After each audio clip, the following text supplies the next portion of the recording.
Hola, aquí seguimos en Pensamientos y Diálogos con Palemón Camus. Obviamente, yo no soy Palemón Camus, pero mi papá me pidió nuevamente que si podría continuar con este tema que empezamos la semana pasada. ¿Estás tú o alguien a quien tú amas deconstruyendo su fe? Entonces, la semana pasada empecé a tratar el tema un poco más dirigido hacia los padres, pastoral más que nada, animando a los padres que están enfrentando este tipo de situaciones y cómo llevarlo y cómo poner nuestra confianza en Dios. Hoy quiero tratar ese tema desde otro punto de vista. A lo mejor tú te estás haciendo preguntas y quiero dar a entender una definición distinta entre tener dudas y una deconstrucción, porque una deconstrucción implica lo que dice el nombre. Construiste algo y ahora lo estás deconstruyendo. Dudas las tenemos todos. Entonces hay una diferencia muy grande entre estas dos cosas. Si tú ahorita a lo mejor estás teniendo dudas, preguntas que tienes acerca de la fe, quiero animarte a que esto es común para el cristiano, tener dudas, tener preguntas. La mayoría de las veces esas cosas pasan porque algo está pasando en nuestras vidas que tiene un conflicto en lo que hemos creído y no me voy a meter en ese tema ahorita porque quiero continuar con este otro tema, pero simplemente quiero animarte a que tengas esta distinción entre la pregunta de tu corazón y la pregunta de tu mente. Si tu pregunta es algo del corazón, donde a lo mejor estás pasando por un momento difícil, te animo a que vayas con tu pastor, con algún amigo, que ores, que medites, que tomes un tiempo de descanso. Si tienes preguntas que están afectando en tu fe, hazlas. Dios tiene respuestas. Y de esto sí tiene que ver un poco con lo que vamos a hablar, la deconstrucción en sí. Ok, vamos a empezar primero entendiendo que todos tenemos una cosmovisión de la realidad, del mundo. Todos tenemos una manera en que vemos la realidad. La cosmovisión se ha comparado a unos lentes que usamos para ver la realidad. Hay algunos filósofos cristianos como J.P. Moreland que no les gusta esta manera de entender la cosmovisión porque implicaría un entendimiento de que entonces no podemos alcanzar a entender la realidad en sí, sino que siempre la vamos a estar interpretando. Y por un lado yo estoy de acuerdo, pero por otro lado los lentes no impiden ver la realidad, sino que colorean un poco la realidad. Entonces, si vemos a la cosmovisión como estos lentes que dan un cierto color o una manera de entender, no es que no estás conectándote con la realidad en sí, sino de que nosotros todos tenemos diferentes maneras en culturas en las que hemos crecido que van coloreando cómo vemos la realidad. Entonces, todos tenemos una cosmovisión, una manera, una serie de pensamientos, ideologías, creencias, actitudes que van formando una manera en cómo vivimos en nuestra vida, cómo respondemos a la vida, cómo llevamos nuestras relaciones, cómo pensamos acerca de Dios, cómo pensamos acerca de la realidad. Entendiendo esta manera de entender la cosmovisión, una persona cristiana tiene o debería tener una cosmovisión bíblica, o sea, una manera de entender la realidad de acuerdo a lo que dice la palabra de Dios. ¿Qué es lo que dice la Biblia? C.S. Lewis dice: yo creo en el cristianismo así como creo en el sol, en la luz del sol, no tan solo porque la observo, sino porque a través de ella puedo ver todo lo que me rodea. O sea, él está entendiendo que a través de la luz del cristianismo, a través de la luz de Cristo, podemos entender toda la realidad. Pero regresemos a este problema de la deconstrucción. ¿Ok? Algo que yo he observado en gente que ha públicamente deconstruido su fe y ha dicho cosas como: yo era cristiano y ahora ya no lo soy. Yo era pastor y ahora ya no lo soy. Yo era líder de alabanza y ahora ya no creo en Cristo. Hay muchas de estas personas que han salido en Instagram, en YouTube, en Facebook, y que hay muchos jóvenes que están oyendo esas historias y empiezan ahora las dudas que ellos han tenido, lo llevan a una deconstrucción. Y en esta ocasión quiero resaltar 3 argumentos o 3 problemas o preguntas que son comunes en oír estas historias. La primera es, muchos de ellos han tenido algún problema, algún malentendido con algún cristiano o predominantemente con la iglesia cristiana.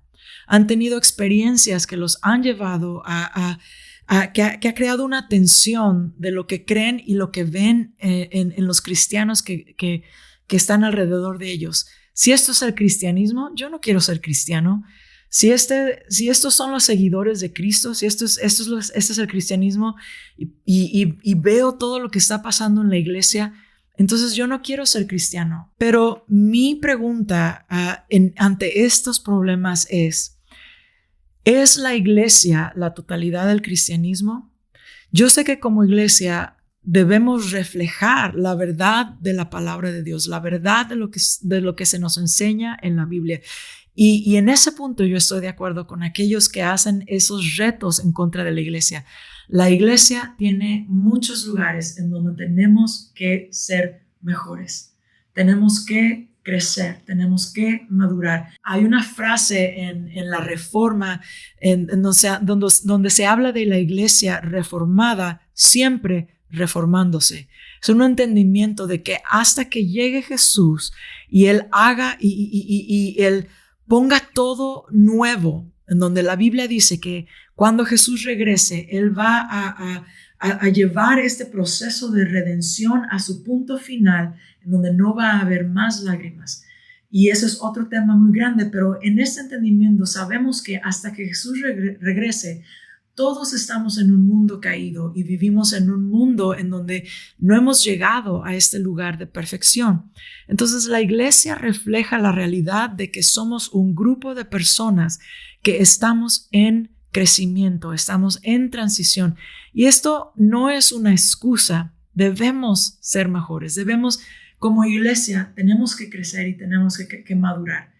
Pero mi pregunta a aquellos que dicen que están deconstruyendo el cristianismo porque han visto un mal ejemplo en la iglesia es, ¿creíste en el cristianismo por lo que Jesús ha dicho acerca de la realidad o por lo que o simplemente estabas siguiendo la cultura cristiana? Porque estas dos cosas son 2 cosas muy diferentes. Cuando nosotros hablamos del cristianismo, estamos hablando de las declaraciones de verdad que Jesús hizo acerca de la realidad. Jesús dijo, yo soy el camino, la verdad y la vida, y nadie viene al Padre si no es por mí. Esto es un argumento de verdad que Jesús hizo acerca de la realidad, que o es verdad o no es verdad. Hay apologistas que han hablado de esto en términos de, ¿es Jesús mentiroso o es un lunático o es en realidad quien dijo que Él era? El creador del universo, Dios mismo, el Señor de nuestras vidas. Y tú tienes que decidir quién es Jesús. No puedes decidir quién es Jesús por el ejemplo que te da otra persona, sino tienes que ir a las palabras mismas de Cristo y analizar los conceptos de verdad que Jesús te estaba haciendo acerca de la realidad. Número 2, otra cosa que yo he oído en preguntas que están, en gente que está deconstruyendo su fe, dicen cosas como, nadie está hablando de esto. ¿A qué se refieren? Dicen, todos tenemos estas preguntas, tenemos preguntas acerca de la realidad, acerca de la filosofía, acerca de lo que vemos, las incongruencias que vemos en la Biblia, las incongruencias que vemos en la iglesia, y nadie habla de estas cosas. Pero eso no es cierto. Tenemos una historia enorme de pensadores cristianos que han lidiado con este tipo de preguntas a través de la historia desde el principio de la iglesia. Apologistas, teólogos, filósofos, maestros, pastores que han escrito tantos libros y han dialogado de estas cosas.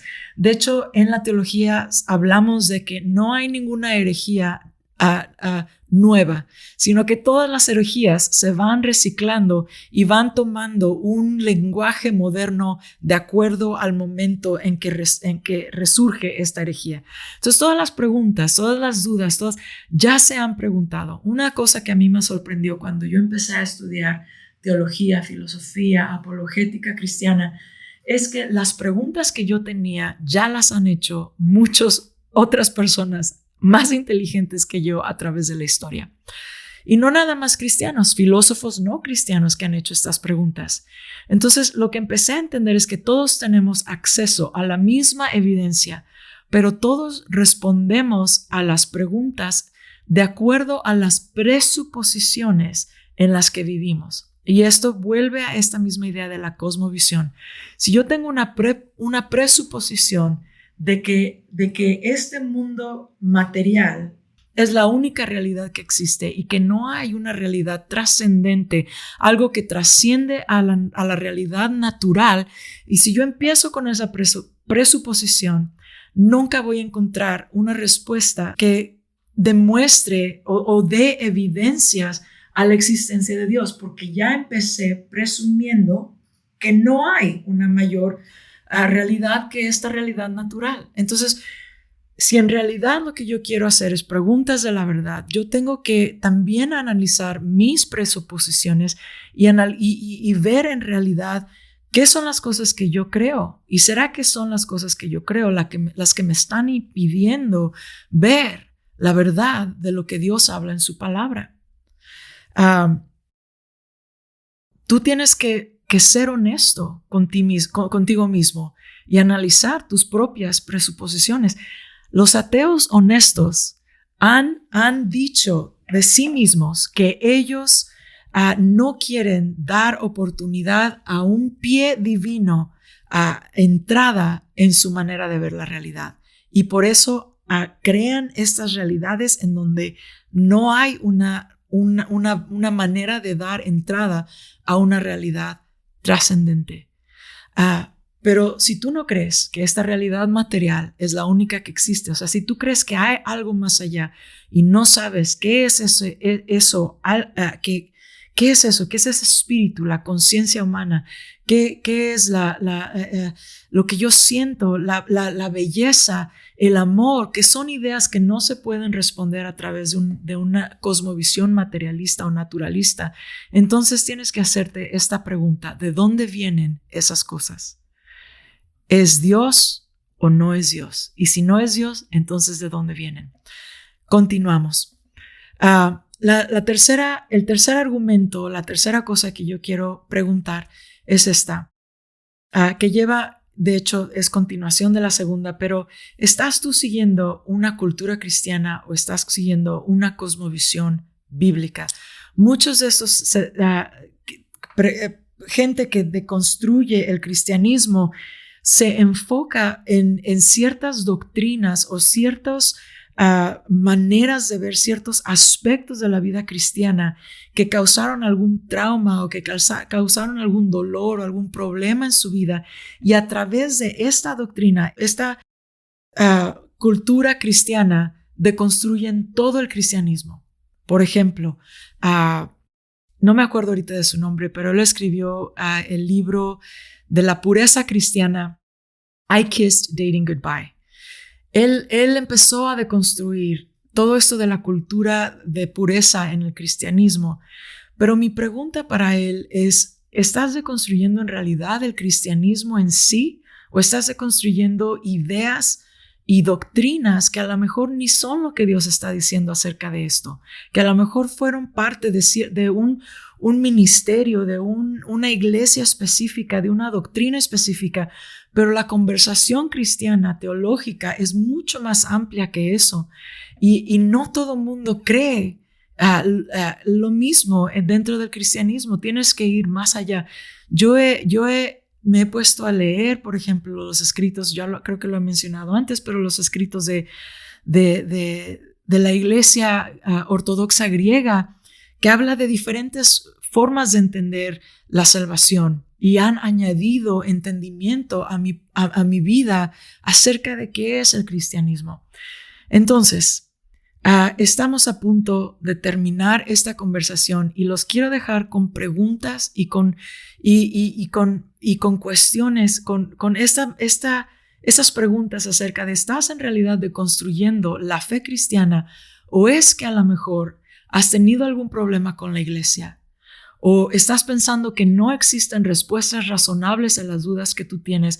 O a lo mejor tu manera de entender el cristianismo se ha enfocado en una manera tan reducida a lo que Dios dice que a lo mejor no has podido ver que Dios tiene respuestas razonables para las preguntas que tú te estás haciendo. Así es que mi reto para ti es, ¿estás deconstruyendo o a lo mejor tienes dudas? Mándame tus preguntas, mándame tus pensamientos. Me gustaría entender qué es lo que estás pensando, en dónde te estás atorando a lo mejor. Pero quiero terminar con esto, regresando a lo que C.S. Lewis decía. Creo en el cristianismo, así como creo en la luz del sol, no tan solo porque la observo, sino porque a través de ella puedo ver todo lo que me rodea. Cuando yo empecé a tratar de entender todas estas cosas, porque yo tenía muchas preguntas, yo tenía muchas dudas y yo había tenido situaciones en la iglesia en donde yo me hacía estas mismas preguntas. Lo que yo veo en la iglesia no es lo que yo leo en la Biblia. Pero empecé a entender, al empezar a leer y empezar a leer y a investigar, mi cosmovisión se amplió y pude entender que Dios habla acerca del origen del hombre, que la Biblia habla acerca de estos temas de qué es lo que da significado y propósito a nuestra vida, qué es el amor y cómo podemos vivir una vida llena de gozo, llena de paz, con propósito, con significado, y tener fe sin dejar nuestra razón a un lado, sin pensar que la fe es una fe ciega, que en donde no podemos traer nuestra mente y nuestra creatividad y todas las formas en las que Dios diseñó al hombre para crecer, para movernos, para desplazarnos en la vida en la que Él nos da por vivir. Y esas preguntas yo las veo ahora a través de un pensamiento bíblico y cristiano y han ampliado mi manera de ver la realidad. No la han reducido, sino la han ampliado. Yo ahora puedo ver a un Dios más grande de lo que yo pensaba que era, porque yo tenía una mente dividida, donde yo pensaba que Dios era tan solo para los domingos en la iglesia, para la religión, para la Biblia, que la Biblia pertenecía ahí en la iglesia y que afuera de eso Dios no cabía. Pero todo esto, todas las dudas que yo tenía acerca del cristianismo han volteado todo esto al revés. Ya no es que Dios es algo que yo veo por acá y vivo mi vida por allá, sino que a través de esta cosmovisión bíblica de lo que Dios dice acerca de la realidad, entiendo la realidad de una manera amplia, una manera en donde Dios me ha invitado a participar con Él en vivir en este mundo y crear lo que Él me ha llamado a crear y a diseñar y a ser partícipe en su plan para la redención del mundo. Así es que quiero orar por ti. Si tú a lo mejor estás pasando por momentos en donde estás teniendo dudas, te invito a que pienses mejor, a que no creas que la fe que tienes que dejar de pensar para creer en Dios, sino que tienes que pensar mejor. En el nombre de Jesús, gracias Señor, te doy por cada persona que está oyendo esta plática, que a lo mejor ha tenido preguntas y a lo mejor en la iglesia a ellos les han dicho que para creer en Dios no pueden hacer preguntas, no pueden tener ninguna duda o que tienen que creer a ciegas, pero que tú los estás invitando a pensar mejor, que estás invitándoles a ampliar su cosmovisión, a ampliar su manera de ver la realidad, que tú eres la luz que da propósito y significado a toda su vida. a entender las preguntas más grandes que se han hecho los pensadores más inteligentes a través de la historia, y que tú, Jesús, caminas con nosotros en todo esto. Gracias, Espíritu Santo, porque eres el aliento de vida. Eres quien nos guía a Jesús y al Padre y restaura nuestra vida. En el nombre de Jesús yo te pido que tú guardes en tu perfecta paz aquellas mentes que han puesto su confianza en ti. Gracias, Señor. Gracias, Señor. Gracias, Señor. Gracias, Señor. Y también yo quiero orar por si tú estás viendo esto ahorita. Siento que a lo mejor hay algunos de ustedes que están pasando por momentos en tu vida ahorita. Tu cuerpo está pasando por momentos de enfermedad. En el nombre de Jesús, Señor, yo te pido que tú traigas sanidad. Tú eres el Dios sanador. Sana en este momento. Gracias, Señor. Gracias, Señor. En el nombre de Jesús. Amén. Nos vemos aquí la próxima vez.